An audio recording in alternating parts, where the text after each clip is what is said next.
All right, I have to work backwards for this review. The Omen Transcend 32 is one of the best game monitors you can buy, that much is for sure, but I had a pretty negative first impression of it. An ungodly large power brick, a maximalist approach to features, and some pretty weak SDR brightness initially turned me off to the display. But over my time of actually using the Omen Transcend 32, it's transformed into one of my favorite QD-OLED monitors. Surprisingly, that isn't due to the image quality. Sure, it can go toe-to-toe with any other OLED monitor, but really it's the attention to detail that HP paid not only to gamers, but also creators with this display, and a long list of features that go far beyond what the competition is offering. But hey, before getting into the rest of the video, go ahead and leave a like and make sure to get subscribed here to Digital Trends so you don't miss any of our new uploads.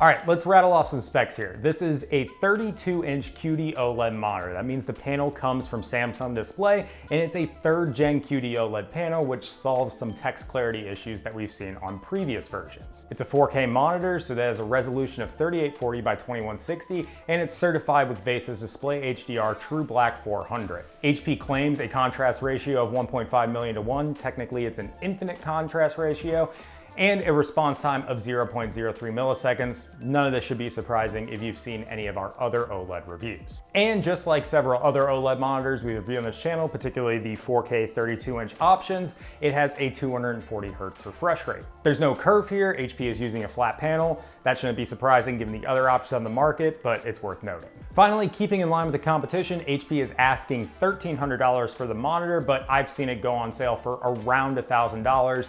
Similar monitors from Asus and Gigabyte and MSI all kind of fall within that same price range. Let's talk a little bit about the design though, because that's somewhere where HP really stands out.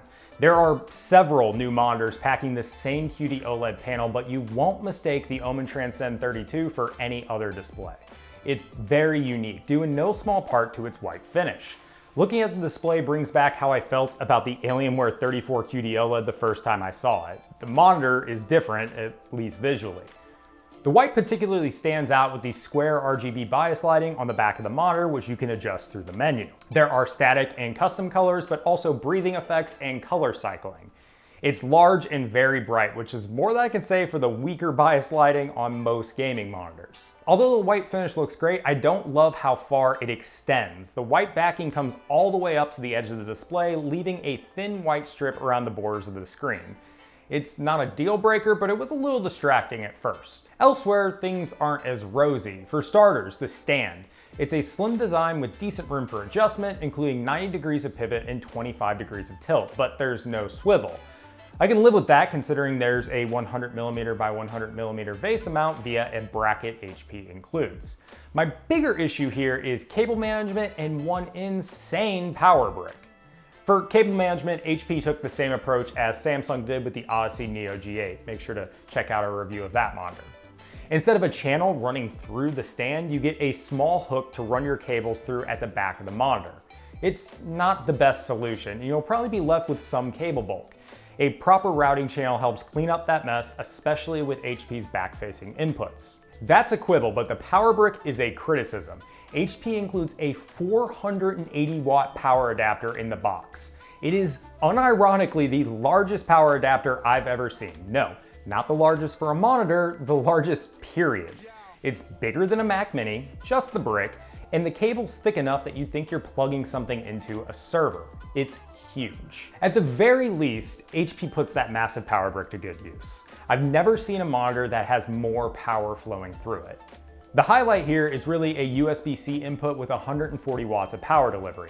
Monitors like the MSI MPG321 URX top out at 90 watts, but HP goes further. There are a ton of USB ports and all of them have some form of power delivery. You get 7.5 watts on the USB-A ports and 15 watts on each of the USB-C ports, minus, of course, the port that uses the 140 watts. Although 90 watts is plenty for most circumstances, it makes sense that HP would go up to 140 watts here. The Omen Transcend 14 gaming laptop uses a 140 watt USB-C charger, as do many other thin and light gaming laptops with a discrete GPU. With the Omen Transcend 32, you'll actually be able to hook something up like that and keep the battery topped off solely from the display. The more exciting inclusion is the KVM switch, or as HP calls it, Omen Gear Switch.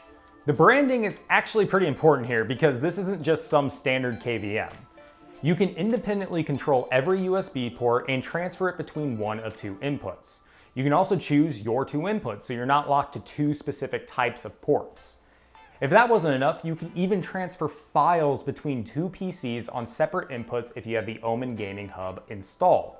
The power brick might be a literal brick, absolutely, but HP is doing a lot inside the Omen Transcend 32. Add on top of that separate menus for gaming and professional modes, more on that in a bit, and you have a display that truly feels like two monitors in one, even more so than these dual refresh rate displays like the Alienware AW2725QF. With HP's maximalist approach, it shouldn't come as a surprise that you get speakers in the Omen Transcend 32, but even those are cranked up. You get a quad speaker array, each drawing up to 3 watts. They're certainly better than most monitor speakers whenever they actually show up, but the quality lags behind even an inexpensive Bluetooth speaker. That's not a slight against HP, it's just the nature of the beast with monitor speakers. You also get picture-by-picture and picture-in-picture modes, and with several different layouts for each. You can actually see these different layouts in the menu, so you don't have to cycle through the different options to see what you're after. For actually controlling the monitor, HP says it redesigned the on-screen display for the Omen Transcend 32, and my lord does it show. This is the best OSD I've ever used. No probably, no one of. This is the best one. It's massive and high resolution, and with options laid out in such a way that it feels like a desktop application. It's so inviting that it feels like the OSD lacks certain settings, but when I poked around deep enough, I found just about everything. You have custom picture modes with RGB primary adjustments, the ability to turn on or off the lossless display stream compression, and above all, 2 different monitor modes. The Omen Transcend 32 has 2 separate menus, one for professional mode and one for gaming mode. The main difference between the 2 modes is the picture profile. The professional mode has profiles that clamp the color to color spaces like DCI-P3 or sRGB, while the gaming mode has a more traditional slate of picture modes for watching movies or playing certain genres of games. There are a few other minor differences. The shortcuts for each mode are different, for example, with the gaming mode showing features like the on-screen crosshair and professional mode offering up picture-by-picture. Those really aren't that important though. What I love about this setup is that you can essentially have 2 presets running on the monitor at once, one for gaming and another for any professional work. The professional mode has some unique settings too, including different HDR clipping levels and an automatic color space switch for Mac OS. I don't think a lot of Mac users are in the market for a gaming monitor like this, but it's great that the monitor can automatically swap to different color spaces as you're working. My only complaint is actually controlling the OSD. The OSD itself is fantastic, but HP puts the 4-way joystick on the right side of the monitor, and you have to hunt for it a bit each time and slowly click through the options. A remote or even a centered joystick would go a long way in making the excellent OSD shine. The port side of things is equally as exciting, not only due to the USB-C input with 140 watts of power delivery, but also DisplayPort 2.1. There are only a handful of monitors, such as the Sony InZone M10S, that have a DisplayPort 2.1 connection. You don't need it for this display technically, though it's nice to have considering you can turn off DSC. All right, now what you're all here for, let's talk image quality. I've seen this panel before from MSI, Alienware, and ASUS, and just like those monitors, the Omen Transcend 32 is stunning, particularly on the color front. The factory calibration isn't the best I've seen in sRGB, but it's still very good, and a little calibration goes a long way to get it in a better spot. Starting with color coverage, this 3rd gen QD-OLED panel from Samsung Display is unmatched. The gamut is massive, above 90% even in Adobe RGB, and the fact that you can clamp the display to various color spaces is huge.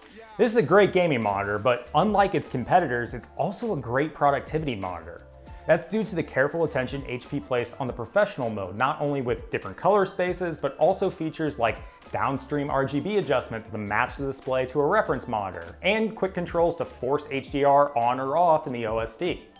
You could use this monitor in production, and that's more than I can say for most OLED gaming displays. I would recommend calibrating it though. Out of the box, the calibration is just a bit off measured against sRGB with a color error of a little over 1.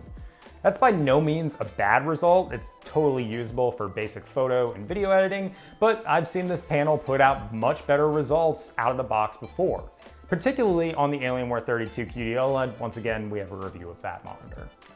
Thankfully, even some basic, inexpensive calibration like you'll find with a Spider X is enough to take the color accuracy below a color error of 1. That's fantastic, and it works perfectly with the creator focus that HP has taken with the Omen Transcend 32. Brightness is a slightly different story. Although QD-OLED has clearly come out ahead this generation in color coverage and accuracy, WOLED panels like you'll find on the LG Ultra Gear Dual Mode OLED win the brightness war. That's true for peak HDR brightness, but also standard SDR brightness. It's not a mark against the Omen Transcend 32, it still gets plenty bright and all QD-OLED options have lower brightness, but it's something to keep in mind. In SDR, you're topping out right at 250 nits, which is the same level I've seen out of other 3rd gen QD-OLED panels. Higher SDR brightness would help the Omen Transcend 32 combat reflections, especially with its glossy coating, but that's just not something we have with QD-OLED this generation. That level of brightness performance carries over into HDR as well. You're getting peak brightness just a touch below 1000 nits, which is expected from this panel. That might sound disappointing, but this brightness is totally usable. Sure, WOLED may get brighter this generation, but I'm just fine staring at 1000 nit highlights. And more important than anything, games look incredible on the Omen Transcend 32, which really shouldn't come as a surprise. Part of the look is the perfect black levels that OLED provides, but it's also the glossy coating on this display. In a dark room with the shades pulled, colors just fly off the screen. Like any gaming monitor worth its weight, the Omen Transcend 32 has a slew of certifications. You get variable refresh rate across the board with badges for NVIDIA G-Sync, AMD FreeSync, and VESA Adaptive Sync, as well as VESA's ClearMR 13000, showing how much that 240Hz refresh rate and 0.03 millisecond response time does for motion clarity. The big question for gamers is if you want this QD-OLED display or one of the various dual refresh rate OLEDs we've seen this year, like the ROG Swift PG32 UCDP. That monitor and others using the same panel have better brightness and come with a speedy 480Hz refresh rate, at least if you run the monitor at 1080p. Still, I'm a little partial to the QD-OLED display. Some of that is a bias toward more cinematic single-player games, absolutely, but it's really hard to beat the colors on the Omen Transcend 32. It just looks jaw-dropping in games like Silent Hill 2, Metaphor ReFantazio, and Cyberpunk 2077. And for all but the most competitive gamers, a 240Hz refresh rate with the low response times of OLED is more than enough. All right, let's talk about warranty and burn-in since this is HP's first OLED gaming monitor. I'll be honest, I was worried about burn-in on the Omen Transcend 32. Not so much that this monitor would develop burn-in, but more that it wouldn't be able to include solid mitigation features or a comprehensive warranty like we've seen on displays like the Alienware 32 QD-OLED. But I'm happy to report that my concerns were unfounded. Not only does HP include a 3-year warranty that covers burn-in, matching most of the competition, it also includes several mitigation features. You get a panel refresh that runs automatically every 16 hours, letterbox and split screen detection, lower third detection, and static image detection. In each case, the monitor will automatically dim areas that are prone to burn-in, prolonging the life of the display. You can turn off each of these features as well as manually trigger the panel refresh as well. My only issue is the automatic version of the panel refresh. You can't adjust the interval at which the panel automatically refreshes, and you can't turn off the feature. You probably don't want to turn off panel refresh entirely, but some control over the intervals would help. All right, on to some conclusions. I would normally start to chip away at the features and the extras in a display like this one, asking if they're really worth it to the average buyer. There's so much going on in this monitor, and oftentimes trimming the fat leads to a more reasonably priced display with a specific focus. What's great is that I don't need to do those mental gymnastics with the Omen Transcend 32. It clocks in at $1,300, which is $100 more in the Alienware version and the same price as the Asus version. MSI's take is $950 and still my recommendation for most people interested in this panel, but HP is doing an awful lot to justify the $1,300 price tag here. Not only are you getting features like 140 watts of power delivery, an in-depth KVM switch, and integrations with macOS, you're also getting the fantastic professional and gaming mode dynamic that I've gushed about in this review. Make no mistake, this is a maximalist display. One of the other QD-OLED options is better if you're, for example, primarily focused on gaming, assuming you can find one of those options at a lower price. For those that even want to toy around with the extra features though, the Omen Transcend 32 is a slam dunk. But I want to know what you think in the comments below. Do the extra features really justify the price for you, or are you looking to save money just for a pure gaming experience? Leave me a comment down below. While you're down there, make sure to leave a like on this video and get subscribed. I'd really appreciate it. All right, thanks for watching everyone. I will see you in the next video.